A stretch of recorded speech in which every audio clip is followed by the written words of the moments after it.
Gawin ito ngayong Friday ng gabi. Ang ritual na ito ay magiging dahilan upang habul-habulin ka ng inyong mahal. Kailangan mo ng larawan niya kahit maaring nasa cellphone mo lamang, panulat at papel. Kailangan buo ang inyong isipan at kalmado ka. Kung ikaw ay may problema, ay huwag mo itong gawin. Isulat mo sa papel ang pangalan niya at ang kanyang kapanganakan. At kung hindi mo alam, ay huwag mo na lang itong isusulat.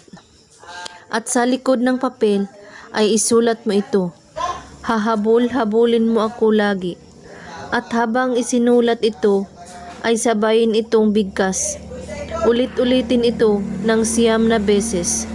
At saka titigan ang larawan niya at banggitin ang pangalan niya at sabihin mo, hahabol-habulin mo ako lagi.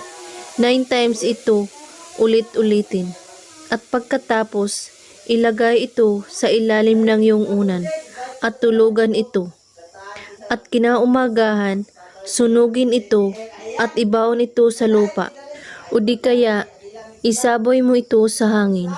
At kailangan, kapag gumawa kayo nito, buo ang inyong paniniwala at walang ibang iniisip at pagdududa. At kung may katanungan po kayo ay magko-comment lang po sa baba. Maraming salamat sa panonood. May God bless us all.